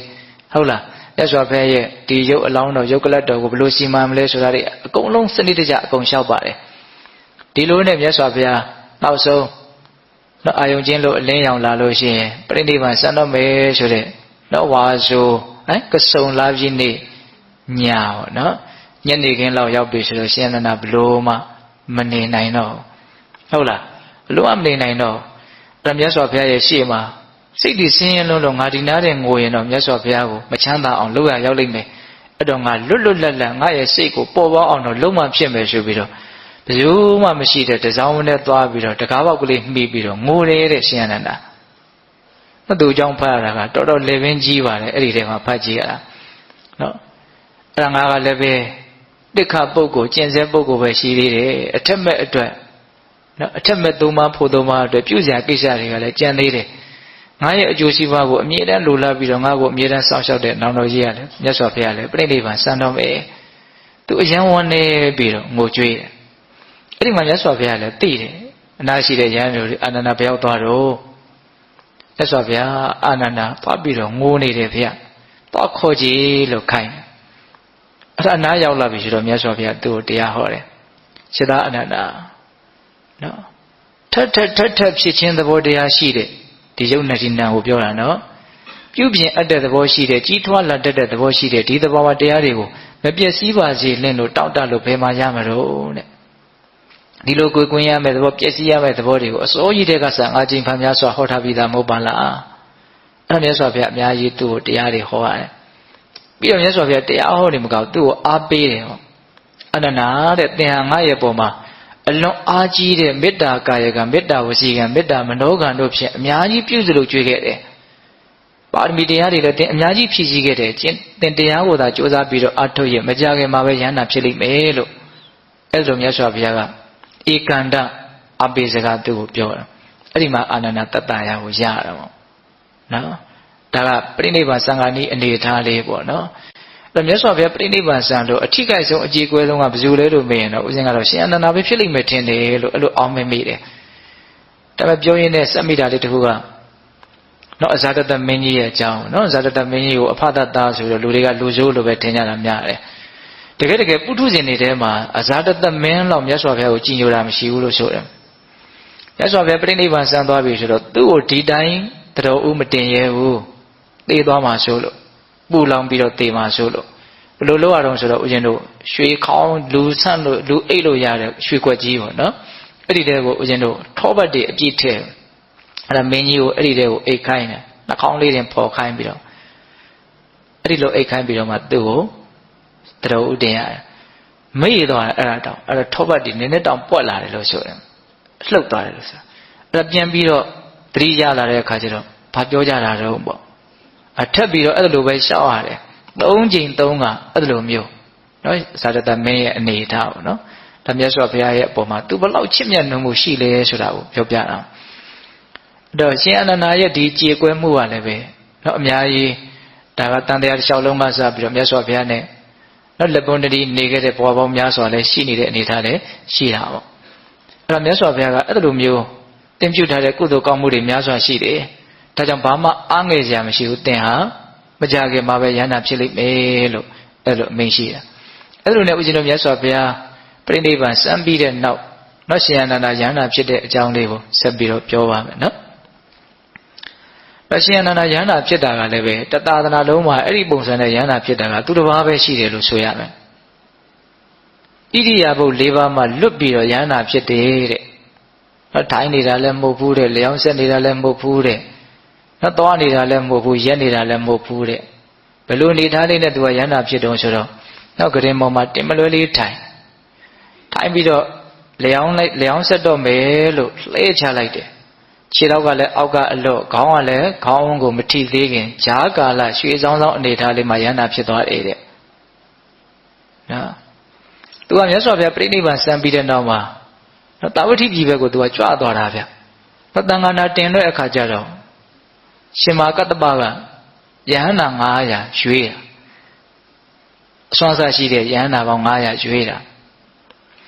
အဲ့ဒါ499ပါးပဲရွေးထားတယ်တပါးခြံထားတယ်ဘယ်သူတွေခြံထားတယ်ဆိုတော့ရှင်အနန္ဒာတွေခြံထားတယ်အဲ့ဒါရှင်အနန္ဒာကယဟန္တာမဖြစ်သေးဘူးယ ယန္တာမဖြစ်သေးဘဲနဲ့ရွေးလို့ရှိရင်လည်းပဲကိလေသာဆိုနံတယ်လို့သူများကဲ့ရဲ့မှာဆိုလို့သူမပါလို့လည်းမဖြစ်ဘူးဆိုတာကိုသိတယ်ဒါကြောင့်မလို့သူ့ကိုယန္တာဖြစ်အောင်လည်းပဲနိစ္စရတွေကကြိုးစားပါအာနန္ဒာကိုအရင်တိုက်တွန်းကြတယ်အဲ့ဒီမှာထူးထူးခြားခြားနော်တစ်ပင်ဆောင်နဲ့တပါးကတိုက်တွန်းတာလည်းမှတ်တမ်းတင်ထားတာတွေ့ရတယ်ရှင်အာနန္ဒာကမြတ်စွာဘုရားပြိဋိဘံစံသွားတော့အဲ့လိုကြွားသွားတော့ရောက်တရားဓမ္မတွေကအကျိုးအကြောင်းတွေလမ်းမေးအဲ့တော့ကပြေဖို့အတွက်သူကတရားတွေဟောရတယ်တရားဓမ္မတွေနဲ့စကားတွေပြောရတယ်တရားအလုပ်ကိုနှောင့်နှေးစေတယ်ဟောအဲ့ဒီအချိန်မှာအဲ့ဒီတစ်ပင်ဆောင်တဲ့ရုပ်ကစုံကလာပြီးတော့သူ့ကိုပြောတာအရှင်အာနန္ဒာတဲ့ဒီလိုတရားဓမ္မတွေနဲ့ဗလစ်ပြောနေခြင်းအပြင်ဘယ်အကျိုးရှိမလို့တရားကိုအားထုတ်ပါလို့ပြောအဲ့မှာဗလစ်ဆိုတဲ့အသုံးလုံးပါတယ်ဟုတ်လားနောက်စကားတွေကြီးပြောနေလို့အကျိုးမရှိဘူးလို့အဲ့ဒီမှာလည်းသူကြီးစွာတန်ဝေကရပြီးတော့တရားကိုစောင့်ချပြီးတော့အားထုတ်တယ်အဲ့တော့နောက်ဆုံးသူ့ကိုရွေးထားတယ်အမနဲ့ဖြန့်လို့ခါမျိုးမှာတန်ခါနာတင်မဲ့နေ့ပေါ့နော်အဲ့ဒီနေ့လိုညာမျိုးမှာမှစောစောပြောလို့ယန္တာဖြစ်တာအဲ့တော့သူကလည်းအတင်းကြိုးစားတဲ့အခါကျတော့ဝရိယလွန်နေတာပေါ့အဲ့တော့သူကကြိုးစားအထောက်မှုပိုင်းဆိုင်ရာကတော့ငါရဲ့ဝရိယကမလိုဘူးမြတ်စွာဘုရားလည်းငါ့ကိုနော်သင်မှာကုသိုလ်ကောင်းမှုတွေပြည့်စုံသွားရှိတယ်မကြခင်မှာပဲယန္တာဖြစ်လိမ့်မယ်လို့ပြောသွားတာအဲ့တော့ငါဘာမှမလိုဘူးငါလိုးနေတာပါလေဝရိယတွေလွန်နေတာပဲဖြစ်မယ်ဒါကြောင့်ပင်မလုံးအားကြီးတယ်ဒါကြောင့်ငါနည်းနည်းနားလိုက်အောင်မယ်လို့ဝရိယကိုနည်းနည်းလေးလျှော့ချပြီးတော့စောစောကပြောသလိုဂရင်ပေါ်မှာသားလေးတတိလေးနဲ့ထိုင်ပြီးတော့ဟုတ်လားလျောင်းဆက်မဲဆိုပြီးတော့ခြေထောက်လေးအကြွနော်ခေါင်းမို့ကိုခေါင်းမရောက်ခင်ဟုတ်လားအဲ့ဒီအနေအထားမျိုးမှာဘာဖြစ်သွားယန္တာဖြစ်သွားတာတဲ့အံ့ဩစရာပါပဲဟုတ်လားတာရှင်အနန္ဒကိုရောမြတ်ယန္တာဖြစ်တဲ့အကြောင်းအရာပေါ့အဲ့ဒါနဲ့နောက်နေ့သင်္ဃာနာတင်ပြီဆိုတော့ယန္တာအဖြစ်နဲ့သံဃာနာတင်ရအဲ့တော့သံဃာနာတင်တဲ့အကြောင်းကိုပြောရလို့ရှင်တော့ရှင်အနန္ဒာကဇက်လိုက်လို့ပဲပြောရမှာပါပဲခေါင်းဆောင်တာကတော့ရှင်မကတ္တဗကိုရမြတ်ကြီးကခေါင်းဆောင်တယ်ဟုတ်လားဒါကြောင့်မလို့ဧဝံမေတုတံလို့တော့တွေ့ရတာတွေကဘယ်သူစကားလဲလို့မင်းရှင်အနန္ဒာရဲ့စကားတွေပဲ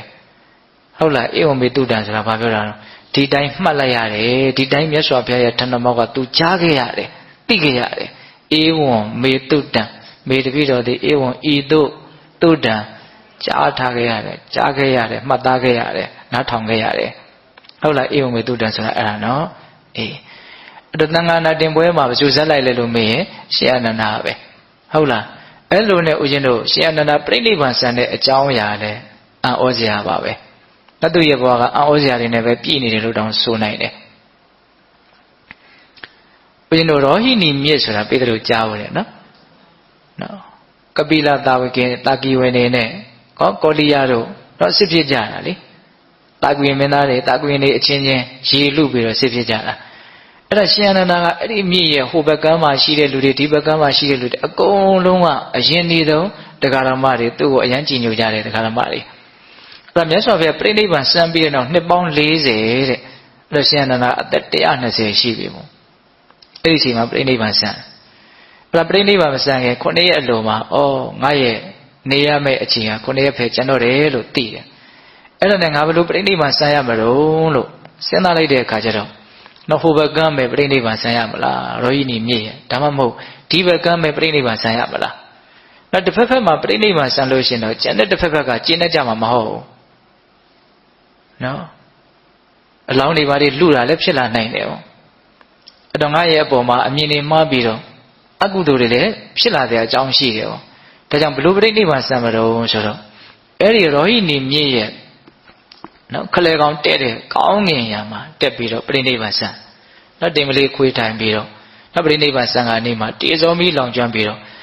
အဲ့ဒါမြင့်ရဲ့တစ်ဖက်တစ်ချက်ကိုတစ်ဖက်ကိုခန္ဓာတစ်ချမ်းစီကြာသွားတယ်တဲ့ပြိဋိဘံဆံပြီးတော့ထူးထူးဆန်းဆန်းပေါ့နော်ဒါတခါတည်းသူအဋိဋ္ဌာန်လိုက်တဲ့သဘောပါပဲအဲ့ဒီတော့ဟိုဘက်ကောဒီဘက်ကောဘာဖြစ်သွားတော့ကျဉ်းသွားတယ်ပေါ့အကုန်လုံးကတကားရင်းနေဟုတ်လားမထေမြတ်ကြီးရဲ့ပုံမှာအလွန်ကြည်ညိုကြတဲ့ပုံကိုယ်ကြီးပဲဆိုတော့အဲ့လိုမျိုးနောင်ရေးကိုအရှိကြည့်ပြီးတော့ရှင်အနန္ဒာဟာစီမံဖန်တီးနိုင်ခဲ့တယ်။ဒါပြိဋိဘံဆန်တဲ့အခါဟုတ်ရဲ့လား။ဗတ်ဒီဇောမီလောင်ပြီးတော့အဲ့လိုတချမ်းစီဟိုဘက်တချမ်းဒီဘက်တချမ်းကြာပြီးတော့ရှင်အနန္ဒာမထေမြတ်ရဲ့နော်ဒုက္ခဇတ်ငြိမ်းပုံကအဲ့ဒီအနေအထားမျိုးပေါ့။အဲ့တော့ဦးဇင်းတို့ရှင်အနန္ဒာမထေရဲ့အကြောင်းကို ပြောတဲ့အခါမှာနော်သူဟောခဲ့တဲ့တခြားသောဒေသနာတွေနော်အများကြီးရှိပါတယ်အဲ့ဒါတွေကိုပြောလို့ရှိရင်အဲ့ဒီတရားနဲ့ဆိုင်ရာမျိုးဖြစ်မှာဆိုလို့နော်သူ့ရဲ့အကြောင်းအရာလေးတွေထူခြားတဲ့အကြောင်းအရာလေးတွေကိုလည်းပဲဦးဇင်းတို့ကပြောကျင်တော့ဒီလိုလေးပဲစီစဉ်ပြီးတော့ပြောလိုက်ပါတယ်ဟုတ်လားအဲ့တော့အချင်းကတော့အတော်ပါပဲနော်အဲ့တော့ရှင်အနန္ဒာအကြောင်းကိုဦးဇင်းတို့ဘယ်လိုစပြောတော့နော်ရှင်အနန္ဒာစုပန်ခဲ့တဲ့အနေအထားနော်ရှင်အနန္ဒာတာကွေမင်းသား6ယောက်ထဲမှာတပါးပါဝင်ဖြစ်ပြီးတော့ယဟန်ပြုခဲ့တဲ့အနေအထားနော်ရှင်အနန္ဒာနော်သောတာပန်ဖြစ်တဲ့တရားဟုတ်လားနော်ရှင်အနန္ဒာရဲ့ပေလေးတံခံလေးပါခံလေးပါးကကြားထဲမှာမေ့နေသေးတယ်ဟုတ်လားအပေလေးတံတော့အမှတ်ရပါတယ်ခံလေးပါးကမေ့နေတယ်ဟုတ်လားအေးပြီးတော့ဗာဆက်ပြောတော့ရှင်အနန္ဒာရဲ့အံ့ဩဖွယ်ရာဂုံ၄မျိုးနော်ယဟန်ပေတ္တယဟန်မပေတ္တနော်တက္ကပေတ္တတက္ကမပေတ္တရှင်အနန္ဒာကိုဖူးမြော်လို့အာမရနိုင်ဘူးတရားနာလို့အာမရနိုင်ဘူးမယောင်ရဲနိုင်ဘူးဆိုတဲ့အနေအထားနော်ရှင်အနန္ဒာကိုအကြောင်းပြုပြီးတော့ဘိက္ခုနီမတယောက်ရဲ့ဖြစ်ပုံအဲ့ဒါကိုအကြောင်းပြုပြီးတော့အရှင်မြတ်ဟောခဲ့တဲ့တရားအဲ့ဒီတရားလေးမှတ်သားကြကောင်းတယ်နော်အာဟာရကိုအကြောင်းပြုပြီးတော့အာဟာရကိုပယ်ရမယ်တဏှာကိုအကြောင်းပြုပြီးတော့တဏှာကိုပယ်ရမယ်မာနကိုအကြောင်းပြုပြီးတော့မာနကိုပယ်ရမယ်မေထုံမှုကိုတော့အကြောင်းရင်းကိုတတ်ရမယ်လို့ဒါရှင်အနန္ဒာကိုရမြတ်ဟောခဲ့တဲ့တရားအောင်နော်နောက်ရှင်အနန္ဒာကိုရမြတ်ရဲ့မြတ်စွာဘုရားရဲ့ပုံမှာနော်အသက်ပေးပြီးတော့မေတ္တာတတ်ကြီးမားတဲ့အကြောင်းဒါလည်းဦးဇင်းတို့အရင်မြတ်ပြောခဲ့တယ်နော်နောက်ရှင်အနန္ဒာကိုရမြတ်နဲ့မြတ်စွာဘုရားပြိဋိဘံသံဃာနည်းအနေအထားလေး